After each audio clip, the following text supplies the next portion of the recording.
കരുണ കാണിച്ചല്ലോ. അനുഗ്രഹിക്കപ്പെട്ട നല്ല ആലോചനയുടെ മുമ്പിൽ നമ്മെ തന്നെ സമ്പൂർണ്ണമായി സമർപ്പിക്കാം. അല്പസമയം നമ്മുടെ മുമ്പിലുണ്ടല്ലോ. തുടർന്ന് ചില ചിന്തകൾ ചിന്തിക്കാനും ഒരുമിച്ച് കർത്താവിനെ ആരാധിച്ച് മടങ്ങുവാനും ദൈവകൃപയിൽ ശരണപ്പെടുന്നു. എന്ന് പറഞ്ഞാൽ അല്പമായ ചില തിരക്കുകളായിരുന്നു. പുതിയൊരു മെസ്സേജ് അല്ല നിങ്ങൾ ഇന്ന് രാത്രി കേൾക്കുവാൻ പോകുന്നത്. നമ്മൾ നിർത്തിയ ചില വേദഭാഗങ്ങളിൽ നിന്നും കഴിഞ്ഞ ആഴ്ചകളിൽ നാം ചിന്തിച്ച ചില വേദഭാഗങ്ങളുടെ ബാലൻസ്, അതിനുള്ള സമയമേ നമ്മുടെ മുമ്പിലുമുള്ളൂ. ബാലൻസ് ചില ചിന്തകൾ ചിന്തിക്കുവാൻ ദൈവങ്ങളിൽ ശരണപ്പെട്ട് പ്രാർത്ഥിക്കുന്നു. ദാനിയേലിനെ കുറിച്ച് നാം അല്പമായി ഒന്ന് ചിന്തിച്ചായിരുന്നു. ദാനിയേൽ ഒരു പ്രാർത്ഥനാ മനുഷ്യനാണ്, അല്ലേ? ദാനിയേൽ ഒരു പ്രാർത്ഥനാ മനുഷ്യനായിരുന്നു എന്ന് നാം പഠിക്കുവാനിടയായി തീർന്നു. ദാനിയേൽ, യോസഫ് എന്നിവർക്ക് യേശു കർത്താവിനോട് ചില കാര്യങ്ങളിൽ സാമ്യമുണ്ടെന്നും അവർ നിഴലായി യേശു കർത്താവിന്റെ നിഴലായി ചില കാര്യങ്ങളിൽ നിൽക്കുന്നുവെന്നും നാം ചിന്തിക്കുവാനായിട്ട് ഇടയായി തീർന്നു. അങ്ങനെയാണ് ദാനിയേലിനെ കുറിച്ച് നാം പ്രാരംഭമായി ചിന്തിച്ചു തുടങ്ങിയത്. ഏറ്റവും വലിയ പ്രത്യേകത ദാനിയേലിൽ നാം കണ്ടത് എന്താണ്? നാം അത് ചിന്തിച്ചായിരുന്നു. എന്താണ് കണ്ടത്? പ്രാർത്ഥിക്കുന്ന മനുഷ്യനായിരുന്നു, അല്ലെ? പ്രാർത്ഥിക്കുന്ന മനുഷ്യനായിരുന്നു. പ്രതികൂലങ്ങൾ വരുമ്പോൾ മാത്രമല്ല പ്രാർത്ഥിക്കുന്നത്. പ്രതികൂലങ്ങൾ വരുമ്പോൾ പ്രാർത്ഥനയുടെ സ്പീഡും സമയവും കൂട്ടുകയായിരുന്നില്ല. ഹല്ലേലൂയ. പ്രതികൂലങ്ങൾ ഇല്ലാതിരുന്നപ്പോഴും പ്രതിസന്ധികൾ ഇല്ലാതിരുന്നപ്പോഴും നോർമൽ സമയത്ത് എങ്ങനെയായിരുന്നു? ആ സമയത്ത് താൻ പ്രാർത്ഥിച്ചിരുന്നത് പോലെ തന്നെ പ്രതികൂല സമയങ്ങളിലും പ്രാർത്ഥിച്ചിരുന്നു. തനിക്കെതിരെ രേഖ എഴുതിയിരിക്കുന്നു എന്ന് അറിഞ്ഞപ്പോൾ താൻ പ്രാർത്ഥനയുടെ സമയം കൂട്ടിയില്ല. അദ്ദേഹം എന്നും ചെയ്തിരുന്ന പോലെ തന്നെ, ഹല്ലേലൂയ, പ്രാർത്ഥനയുടെ സമയം കൂട്ടാതെ, ഹല്ലേലൂയ, എന്നും ചെയ്തിരുന്ന പോലെ തന്നെ യെരൂശലേമിന്റെ കിളിവാതിലുകളെ തുറന്ന്, ഹല്ലേലൂയ, അവിടേക്ക് നോക്കി സർവശക്തനായ ദൈവത്തോട് പ്രാർത്ഥിച്ചു. ഹല്ലേലൂയ എന്ന് കാണുവാൻ കഴിഞ്ഞു. പ്രാർത്ഥന കൂട്ടാതിരുന്നത് കൊണ്ട് വിടുതൽ കുറഞ്ഞോ? ഇല്ല, അല്ലേ? അതേ പ്രാർത്ഥന തന്നെയാണ് പ്രാർത്ഥിച്ചത്. എന്നും പ്രാർത്ഥിക്കുന്നത് പോലെ തന്നെയാണ് പ്രാർത്ഥിച്ചത്. പക്ഷെ വിടുതൽ കുറഞ്ഞില്ല. അതേ അത്ഭുതങ്ങൾ തന്നെ തന്റെ ജീവിതത്തിൽ ചെയ്ത ദൈവത്തിന്റെ അത്ഭുതങ്ങൾ വീണ്ടും തന്റെ പ്രതിസന്ധി ഘട്ടത്തിൽ ആവർത്തിക്കുന്നത് നമുക്ക് കാണുവാൻ കഴിഞ്ഞു. വചനത്തിൽ കൂടെ നമുക്ക് കാണുവാൻ കഴിയുന്നുണ്ടല്ലോ. അവരോട് ചിന്തിച്ച് പ്രാർത്ഥിക്കുവാനായിട്ട് ആഗ്രഹിക്കുന്നു. ദാനിയേൽ പ്രവാചകന്റെ പുസ്തകം 6-ാം അധ്യായത്തിന്റെ 4-ാമത്തെ വാക്യത്തിലേക്ക് നമ്മുടെ ശ്രദ്ധയെ കൊണ്ടുവരാം. ദാനിയേൽ പ്രവാചകന്റെ പുസ്തകം 6:4. അധ്യക്ഷന്മാരും ദേശാധിപതിമാരും അന്വേഷിച്ചു, എന്നാൽ യാതൊരു കാരണവും കുറ്റവും കണ്ടെത്തുവാൻ അവർക്ക് കഴിഞ്ഞില്ല. അവൻ വിശ്വസ്തനായിരുന്നതുകൊണ്ട് ഒരു തെറ്റും കുറ്റവും അവനിൽ കണ്ടെത്തിയില്ല. നമ്മുടെ കുറവുകളും പരാജയങ്ങളും മനസ്സിലാക്കുവാൻ കഴിയുന്നത് നമ്മുടെ കൂട്ടുകാർക്കാണ്, അല്ലെ? ഭാര്യയ്ക്ക് മനസ്സിലാകുന്നതിനേക്കാളും ഭർത്താവിന് മനസ്സിലാകുന്നതിനേക്കാളും എനിക്ക് തോന്നുന്നു കൂട്ടുകാർക്ക് കുറെ കൂടെ നമ്മളെ മനസ്സിലാകും, അല്ലേ? ഇപ്പൊ സേറയെക്കുറിച്ച് ചോദിച്ചു കഴിഞ്ഞാൽ സേറയെ കുറിച്ച് ഞങ്ങളെക്കാൾ അറിയാവുന്ന കൂടുതൽ കാര്യങ്ങൾ, അല്ലേ, അലോണയ്ക്കും അബിയായിക്കും അറിയായിരിക്കും. ഉറപ്പാണ്. അവർക്ക് തിരിച്ചു അതുപോലെ, അല്ലേ? മാതാപിതാക്കളോട് പറയാത്ത കാര്യങ്ങളും അവർ പരസ്പരം ചിലപ്പോൾ ഇങ്ങനെ ഷെയർ ചെയ്യും, അല്ലേ? അതാണ് ഫ്രണ്ട്ഷിപ്പ് എന്ന് പറയുന്നത്. ഇപ്പൊ കൂട്ടുകാരോടാണ് അധികം കാര്യങ്ങൾ ഷെയർ ചെയ്യുന്നത്. പക്ഷെ ഇവിടെ ദാനിയേൽ ജീവിച്ചിരുന്ന സ്ഥലത്ത് അവരോടൊപ്പം ഉണ്ടായിരുന്ന ന്യായാധിപന്മാർ, അധ്യക്ഷന്മാരൊക്കെ ഉണ്ടായിരുന്നു. ഹല്ലേലൂയ. ദാനിയേലിനെ കുറിച്ച് എഴുതിയിരിക്കുന്നു, തന്റെ കൂട്ടുകാർക്ക് പോലും, തന്നോടുകൂടെ ജോലി ചെയ്തവർക്ക് പോലും അവനിൽ ഒരു കുറ്റവും കണ്ടെത്തുവാൻ കഴിഞ്ഞില്ല. Price the Lord. ഹല്ലേലൂയ. ദൈവത്തിനും മനുഷ്യർക്കും കുറ്റം കണ്ടുപിടിക്കുവാൻ കഴിയാത്തതുപോലെ അവൻ ദൈവ സന്നിധിയിൽ വിശ്വസ്തനായിരുന്നു. ഹല്ലേലൂയ. അവിടെയാണ് നമ്മെ കുറിച്ചും ദൈവം ആഗ്രഹിക്കുന്ന ഒരു കാര്യം. ഹല്ലേലൂയ. നാം ജോലി സ്ഥലത്ത് വിശ്വസ്തരായിരിക്കണം, ഭവനത്തിൽ വിശ്വസ്തരായിരിക്കണം, നമ്മുടെ ഹല്ലേലൂയ ബന്ധങ്ങളിൽ വിശ്വസ്തരായിരിക്കണം. ഒരു കുറ്റവും നമ്മെ കുറിച്ച് പറയുവാൻ കഴിയാത്തക്ക രീതിയിൽ ഹല്ലേലൂയ ദൈവത്തിനും മനുഷ്യർക്കും കൊള്ളാകുന്നവൻ, കേട്ടിട്ടില്ലേ? ഹല്ലേലൂയ. ദൈവത്തിനും മനുഷ്യർക്കും കൊള്ളാകുന്നവനായി തീരുക. അവന്റെ ഫ്രണ്ട്സിന്, അല്ലെങ്കിൽ അവനോട് കൂടെ ഉള്ള ദേശാധിപതിമാർക്കും അധ്യക്ഷന്മാർക്ക് പോലും അവനിൽ ഒരു കുറ്റവും കണ്ടെത്തുവാൻ കഴിഞ്ഞില്ല. ആത്മീയ ജീവിതത്തിൽ വളരെ പ്രാധാന്യമുള്ള ഒരു കാര്യമാണ്. ഹല്ലേലൂയ. കുറവുകളും ബലഹീനതകളും പരാജയങ്ങളും ഒക്കെ നമ്മുടെ ജീവിതത്തിൽ സംഭവിക്കാറുണ്ട്. ഹല്ലേലൂയ. എല്ലാവരും ഒന്നും നമ്മളെ കുറിച്ച് നല്ല അഭിപ്രായം പറയണമെന്നില്ല. ഹല്ലേലൂയ. എന്നാൽ മാക്സിമം നമ്മളെ കൊണ്ട് നല്ല അഭിപ്രായം പറയത്തക്ക രീതിയിൽ നമ്മുടെ ശത്രു പുതിയ നിയമസഭയ്ക്ക് പാടില്ല, എങ്കിലും ശത്രുവെന്ന് നമ്മുടെ ഹൃദയത്തിൽ ആരെങ്കിലും കുറിച്ച് തോന്നിയാൽ പോലും അവരെ കൊണ്ട് പോലും നല്ല രീതിയിൽ പറയിപ്പിക്കത്തക്ക രീതിയിൽ കുറ്റമില്ലാത്തവരായി ഹല്ലേലൂയ. പാപികളുടെ പ്രാർത്ഥന ദൈവം കേൾക്കുന്നില്ല. ദാനിയേൽ പ്രാർത്ഥന കേട്ടെങ്കിൽ അവൻ കുറ്റമില്ലാത്തവനായി വിശ്വസ്തനായിരുന്ന ഒരു ക്വാളിറ്റി നമുക്ക് കാണാൻ കഴിയുന്നുണ്ട്. ലൂക്കോസ് സുവിശേഷം 23-ാം അധ്യായത്തിലേക്ക് വരുമ്പോൾ ഒരാളെ കുറിച്ച് അവിടെ കാണാൻ കഴിയുന്നുണ്ട്. ലൂക്കോസ് സുവിശേഷം 23-ന്റെ 3-4 വാക്യങ്ങളിൽ പിലാത്തോസ് അവനോട് ചോദിക്കുന്നുണ്ട്, നീ യഹൂദന്മാരുടെ രാജാവോ? അതെ, ഞാനാകുന്നു എന്ന് അവനോട് ഉത്തരം പറഞ്ഞു. പിലാത്തോസ് മഹാപുരോഹിതന്മാരോടും പുരുഷാരത്തോടും, ഞാൻ ഈ മനുഷ്യനിൽ കുറ്റമൊന്നും കാണുന്നില്ല, ക്രൂശിക്ക എന്ന് നിലവിളിച്ചുകൊണ്ട്, എന്തെങ്കിലുമൊക്കെ കുറ്റം കണ്ടുപിടിച്ചുകൊണ്ട് ഇവൻ ന്യായപ്രമാണത്തിനെതിരെ സംസാരിക്കുന്നു, ഇവൻ മോശയ്ക്കെതിരെ സംസാരിക്കുന്നു, ഇവൻ അബ്രഹാം പിതാവിനെതിരെ സംസാരിക്കുന്നു, ഇവൻ നിയമങ്ങൾക്കെതിരെ സംസാരിക്കുന്നു എന്നൊക്കെ പറഞ്ഞ് പിലാത്തോസിന്റെയും മഹാപുരോഹിതന്മാരുടെയും ഒക്കെ അടുത്ത് കൊണ്ടുവന്നിട്ട് പിലാത്തോസ് അവനെ അടിമുടി പരിശോധിച്ചിട്ട് പിലാത്തോസ് പറയുകയാണ്, ഞാൻ ഈ മനുഷ്യരിൽ ഒരു കുറ്റവും കാണുന്നില്ല. Price the Lord. നമ്മുടെ ജീവിതത്തിൽ നാം ശ്രദ്ധിക്കേണ്ട കാര്യമാണ്. ഹല്ലേലൂയ. ബുദ്ധിമുട്ടുള്ള കാര്യമാണ് അല്ലേ? ആരാധിക്കാൻ എളുപ്പമാണ്, പ്രാർത്ഥിക്കാൻ എളുപ്പമാണ്.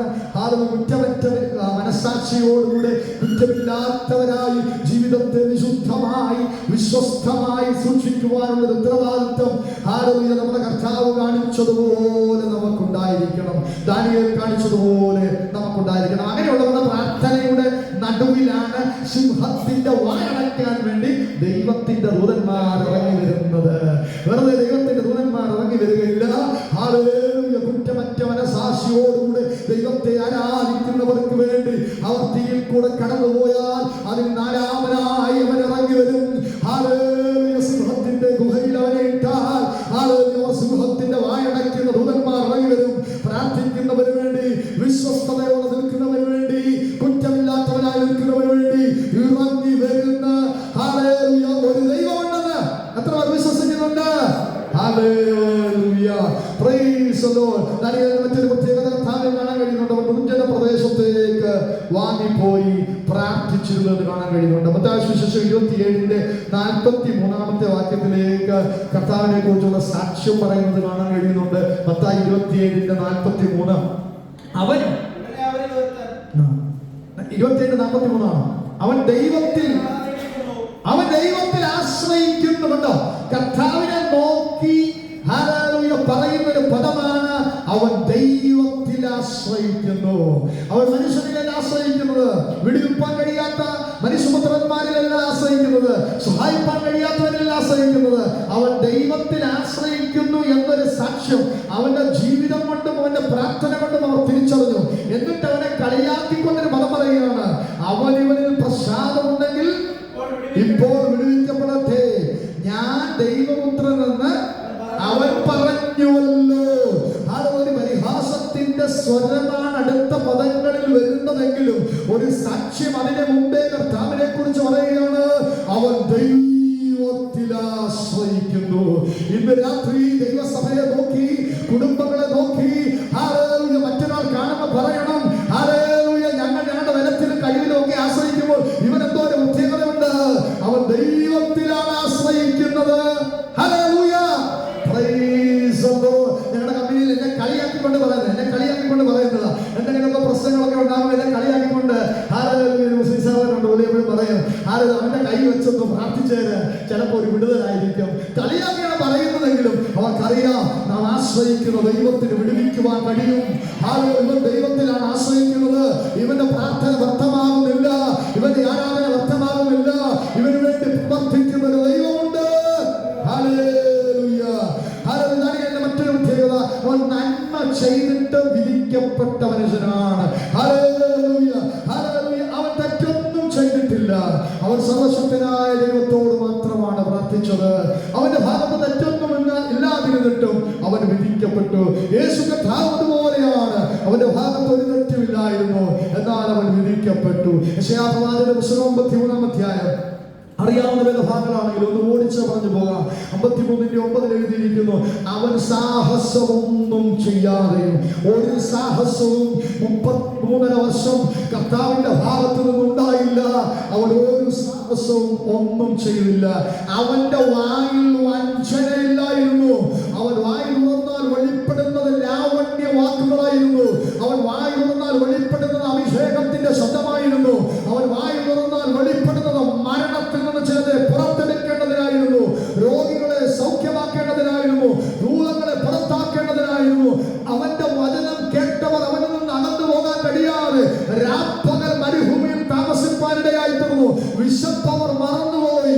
നിന്റെ പക്കൽ തിരുവചനത്തിന്റെ നിത്യജീവന്റെ മൊഴികൾ നിന്റെ പക്കൽ ഉള്ളത് കൊണ്ട് നിന്നെ വിട്ട് ഞങ്ങൾക്ക് എങ്ങും പോകാൻ കഴിയത്തില്ലെന്ന് ശിഷ്യന്മാരെ കൊണ്ട് പറയത്തക്ക രീതിയിൽ അവന്റെ വായിലെ വാക്കുകൾ ലാവണ്യമുള്ളതും അഭിഷേകമുള്ളതുമായിരുന്നു. അവന്റെ വായിൽ വഞ്ചനയില്ലായിരുന്നു. യേശു കർത്താവ് സാഹസം ചെയ്തില്ല. അവന്റെ വായിൽ വഞ്ചനയില്ലാതിരുന്നു. എന്നിട്ടും അവർ ദുഷ്ടന്മാരോടുകൂടെ അവന് ശവക്കുഴി കൊടുത്തു. ഇന്ന് രാത്രി പരിശുദ്ധാത്മാവിൽ ദൈവസഭയോട് പ്രവചിച്ച് ഞാൻ പറയട്ടെ, നിന്റെ ഭാഗത്ത് തെറ്റില്ലാതിരിക്കെ, നിന്റെ ഭാഗത്ത് ന്യായമായിരിക്കെ, നിനക്ക് അന്യായമായി വിധിക്കപ്പെടുന്ന മണ്ഡലങ്ങൾ, നിനക്ക് വേണ്ടി ശവക്കുഴി തുറക്കുന്ന അനുഭവങ്ങളുണ്ടെങ്കിൽ, വഞ്ചനയില്ലാത്ത നിനക്ക് വേണ്ടി, സാഹസം കാണിക്കാത്ത നിനക്ക് വേണ്ടി ചില പ്രതിസന്ധികൾ നിനക്കെതിരായി ഉയർന്നു വരുന്നുണ്ടെങ്കിൽ, ചില ശവക്കുഴികൾ നിനക്കായി ഉയരുന്നുണ്ടെങ്കിൽ, ഇന്ന് രാത്രി വിശ്വസിക്കുക. വഞ്ചനയില്ലാതിരുന്ന, സാഹസമില്ലാതിരുന്ന കർത്താവിനെ വിടുവിച്ച ദൈവം ഇന്ന് രാത്രി നിന്നെ വിടുവിപ്പാൻ ശക്തനാണ്. സിംഹക്കുഴിയിലേക്ക് ദൂതന്മാരെ അയച്ച് സിംഹത്തിന്റെ വായ അടപ്പിച്ചു കളഞ്ഞവൻ ഇന്ന് രാത്രി വഞ്ചനയില്ലാത്ത നിനക്ക്, സാഹസം ചെയ്യാത്ത നിനക്ക് വേണ്ടി ഇറങ്ങി വരുന്ന ദൈവം. എനിക്കറിയത്തില്ല അങ്ങനെയുള്ള അനുഭവങ്ങളിൽ കൂടെ ആരെങ്കിലും പോകുന്നുണ്ടെന്ന് എനിക്കറിയത്തില്ല. എന്നാൽ അങ്ങനെയാണെങ്കിൽ ഈ ദൂതം ഏറ്റെടുത്തു. നിന്റെ കയ്യിൽ തെറ്റില്ല. എന്നാൽ നിന്നെ വിധിക്കാൻ ശ്രമിക്കുന്നു. നിന്റെ കയ്യിൽ സാഹസമില്ല, നിന്റെ കയ്യിൽ വഞ്ചനയില്ലായിരുന്നു. എന്നാൽ നിനക്കെതിരെ കാര്യങ്ങൾ ക്രമീകരിക്കപ്പെടുന്നു, നിനക്കെതിരെ ഗൂഢാലോചനകൾ ഉണ്ടാകുന്നു, നിനക്കെതിരെ പദ്ധതികൾ മെനയുന്നു. നിന്റെ ജോലി മേഖല അങ്ങനെ അനുഭവങ്ങൾ ഉണ്ടെങ്കിൽ ഇന്ന് രാത്രി ഈ ദൂതം വിശ്വസിച്ചാട്ടെ. വഞ്ചകന്മാരുടെ നടുവിൽ, സാഹസക്കാരുടെ നടുവിൽ, നിന്റെ ശവക്കൊടിക്ക് എറിഞ്ഞു കൊടുക്കുന്നവരുടെ നടുവിൽ മരണത്തിൽ നിന്ന് നിന്നെ ഉത്തേജനിപ്പിക്കുന്ന ഒരു ദൈവം, സിംഹത്തിന്റെ വായ അടച്ചു കളയുന്ന ഒരു ദൈവം, നിനക്ക് വേണ്ടി ന്യായമായി ചെയ്യുന്ന ഒരു കർത്താവ് ജീവിക്കുന്നുണ്ട്, ജീവിക്കുന്നുണ്ട്, ജീവിക്കുന്നുണ്ട്. അവൻ ശവക്കുഴിയിൽ ഇട്ടുകൊടുത്തു. അവൻ കള്ളന്മാരോട് കൂടെ ക്രൂശിക്കപ്പെട്ടു. ദുഷ്ടന്മാരോട് കൂടെ അവൻ ക്രൂശിക്കപ്പെട്ടു. എന്നാൽ അവൻ അവന്റെ മരണത്തിൽ സമ്പന്നന്മാരോട് കൂടെയായിരുന്നു. അധ്യായത്തിന്റെ 14 മുതൽ 16 വരെയുള്ള വാക്യങ്ങളിലേക്ക് നമുക്ക് വരാം. 6:14 മുതൽ 16 വരെ. രാജാവ് ഈ വാക്ക് കേട്ടപ്പോൾ അത്യന്തം വ്യസനിച്ചു. ദാനിയേലിനെ രക്ഷിപ്പാൻ മനസ്സ് വെച്ചവനെ രക്ഷിപ്പാൻ സൂര്യൻ അസ്തമിക്കുവോളം പ്രയത്നം ചെയ്തപ്പോൾ രാജാവിനൊരിക്കലും ദാനിയേലിനെ കൊന്നുകളയുവാൻ താല്പര്യമുണ്ടായിരുന്നു. ദാനിയേൽ ദൈവപുരുഷനായിരുന്നു എന്ന് രാജാവിന് അറിയാമായിരുന്നു. എന്നാൽ നിയമം അതികഠിനമായിരുന്നത് കൊണ്ടും തന്റെ വായിൽ ഉറപ്പെട്ട നിയമത്തെ മാറ്റാൻ കഴിയാതിരുന്നത് കൊണ്ടും അവനെ സിംഹക്കുഴിക്ക് വിട്ടുകൊടുക്കുവാൻ ഇടയായി തീർന്നു. എന്നാൽ സിംഹത്തിന്റെ കുഴി ഒരു ദൈവത്തിന്റെ പദ്ധതിയായിരുന്നു. ദേശം മുഴുവൻ ദൈവത്തെ അറിയാനുള്ള പദ്ധതിയായിരുന്നു സിംഹക്കുഴി. ഇന്ന് രാത്രി ചില പ്രതികളിൽ കൂടെ നീ കടന്നു പോകുന്നുണ്ടെങ്കിൽ, ചില പ്രതിസന്ധികളിൽ കൂടെ നീ കടന്നു പോകുന്നെങ്കിൽ, നീ വിചാരിക്കുന്നത് നിന്റെ നാശത്തിന്, നിന്റെ തകർച്ചയ്ക്ക് അല്ലേ അല്ല. ഒരു പട്ടണം വിടുവിക്കപ്പെടാനുള്ള ദൈവത്തിന്റെ പദ്ധതിയുടെ ഭാഗമാണ്. ജീവനുള്ള ദൈവത്തെ അറിയാൻ, പട്ടണം ജീവനുള്ള ദൈവത്തെ അറിയാൻ, രാജാവ് ജീവനുള്ള ദൈവത്തെ അറിയാൻ ഉയർത്തിനെത്തിയിരിക്കുന്ന സ്വർണ്ണബിംബമല്ല ദൈവമെന്ന് പട്ടണം തിരിച്ചറിയാൻ വീണടത്തു നിന്ന് കുഴിയിൽ നിന്ന് എഴുന്നേൽപ്പിക്കുന്ന സിംഹത്തിന്റെ വായടച്ചു കളയുന്ന ദൈവം ഈ പട്ടണത്തിൽ ഉണ്ടെന്ന് ദേശം അറിയേണ്ടതിനാണ് ആ സിംഹക്കുഴി നിനക്ക് വന്നത്. ഞാൻ ഇതുപോലെ ഈ കാര്യങ്ങളൊക്കെ ചിന്തിച്ചുകൊണ്ടെന്ന് ഞാൻ ചിന്തിക്കുകയായിരുന്നു. 18 സംവത്സരമായി ആരാധനയ്ക്ക് പോകുന്നുണ്ടെങ്കിലും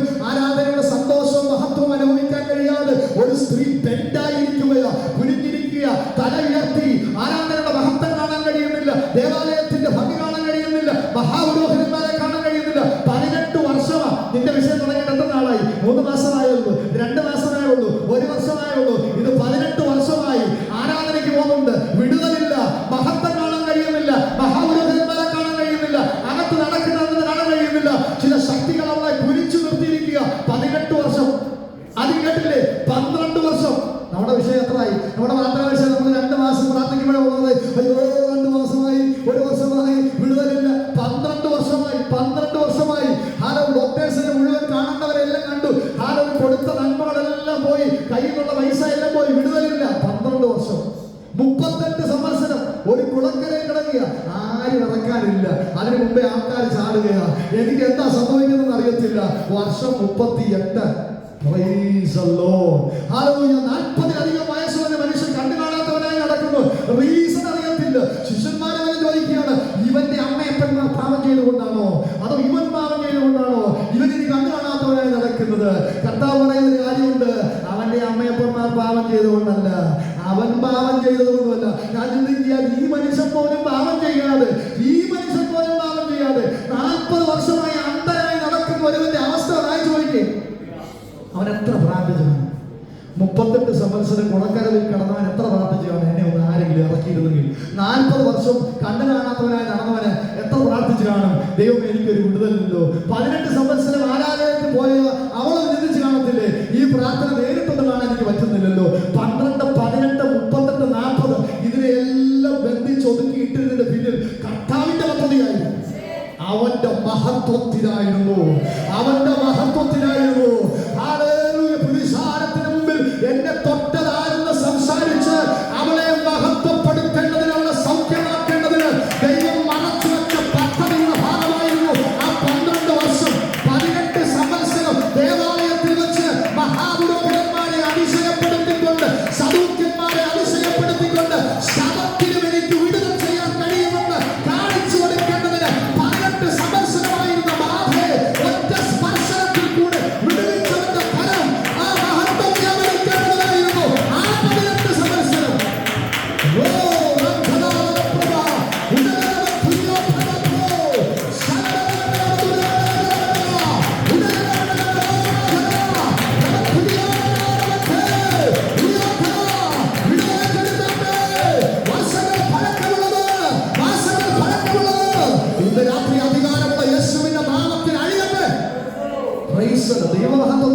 ദൈവമഹത്വത്തിന് ഓർത്തോണം.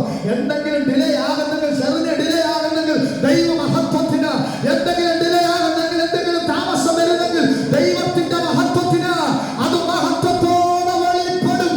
Price the Lord, praise the Lord. 38 സംവത്സരമായവരോട് പറയുക, ഇനിയും നീ ചാടാനും എടുത്തു നിന്നെ എറിയാനും ഒന്നും വെയിറ്റ് ചെയ്യണ്ട. ഹല്ലേലൂയ. ഈ കുളം കലക്കാൻ അയച്ചിരുന്ന ഒരു ദൂതനുണ്ടല്ലോ, അത് എന്റെ ദൂതനാ, ഞാൻ അയച്ച ദൂതനാ. ഹല്ലേലൂയ. ഇനി നിനക്ക് ആ ദൂതനെ പ്രതീക്ഷിച്ചിരിക്കണ്ട. ദൂതന്മാരെക്കാൾ വലിയവനാ നിന്റെ മുമ്പിൽ നിൽക്കുന്നത്. ദൂതനെ അയച്ച് 38 സംവത്സരം കുളം കലക്കിയവനാ നിന്റെ മുമ്പിൽ നിൽക്കുന്നത്. എഴുന്നേറ്റ് നിന്റെ കിടക്കകത്ത് നടക്കണോ.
വീണ്ടും പറയാൻ പറയുന്നു, ആ വിടുതൽ നിന്റെ സമീപത്ത് നിൽക്കുന്നു.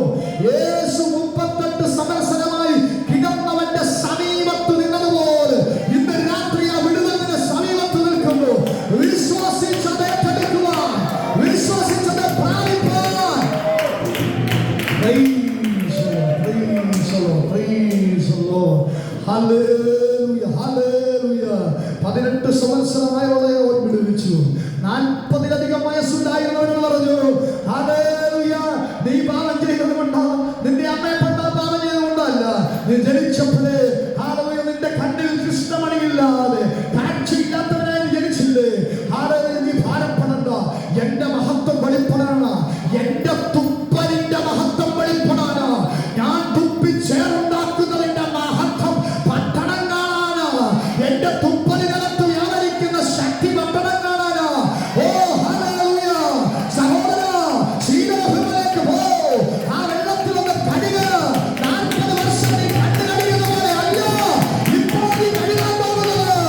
നിന്റെ കഴുകലിന് വ്യത്യാസമുണ്ട്. ഓ സവാറ, നീ കാഴ്ച കാണിക്കാൻ പോകുന്നു, നീ കാഴ്ച കാണിക്കാൻ പോകുന്നു, നീ കാഴ്ച കാണിക്കാൻ പോകുന്നു. മനുഷ്യർ മരങ്ങളെ പോലെയാകുന്നുള്ള അവന്റെ അവിശ്വാസത്തെ കൂടെ യേശു ശാസിച്ചു നടന്നതുപോലെ ഇന്ന് രാത്രി അവിശ്വാസങ്ങൾ മാറിപ്പോകട്ടെ, അവിശ്വാസങ്ങൾ മാറിപ്പോകട്ടെ, നിരാശകൾ വിട്ടുപോകട്ടെ, നിരാശകൾ വിട്ടുപോകട്ടെ, ഭാരങ്ങൾ വിട്ടുപോകട്ടെ. ഹല്ലേലൂയ. 40 വർഷം നീ കഴുകിയത് പോലെയല്ല. ഇപ്പോൾ നീ കഴുകാൻ പോകുമ്പോ നിന്റെ കണ്ണിനകത്ത് ചേറുണ്ട്, അതിൽ എന്റെ തുപ്പലുണ്ട്. ഹല്ലേലൂയ. അതിനകത്തൊരു കൃഷ്ണമണി ക്രിയേറ്റ് ചെയ്യുവാൻ ഹല്ലേലൂയ എന്റെ വായിൽ നിന്ന് വരുന്ന തുപ്പലിന് കഴിയുമെങ്കിൽ ഇന്ന് രാത്രി വിശ്വസിക്ക്. ഹല്ലേലൂയ. ദൈവസഭയുടെ പല വിഷയങ്ങൾക്ക് ഇന്ന് രാത്രി ദൈവം മറുപടി നൽകാൻ പോകുന്നു. വർഷങ്ങൾ പഴക്കമുള്ള, നാശങ്ങൾ പഴക്കമുള്ള, വിടുതലില്ലാത്ത ചലനമറ്റ സാഹചര്യങ്ങളെ നോക്കി ഇന്ന് രാത്രി പരിശുദ്ധാത്മാവ് ചിലതിന് തീർപ്പ് കൽപ്പിക്കുകയാണ്.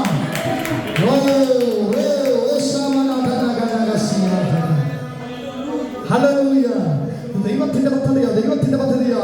ദാനിയേലിനെ സിംഹക്കുഴിയിൽ ഇട്ടത് ദൈവത്തിന്റെ പദ്ധതിയാ. പട്ടണം അറിയണം.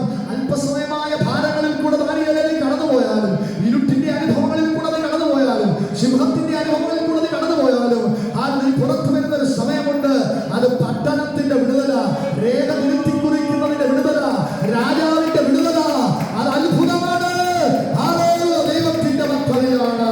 യേശുവിനെ കുറിച്ച് പത്രോസ് 1:20-21 ഞാൻ ജസ്റ്റ് ഒന്ന് വായിച്ച് പോവുകയാണ്, പ്രാർത്ഥിച്ച് നമ്മൾ പോകാൻ പോവുകയാണ്.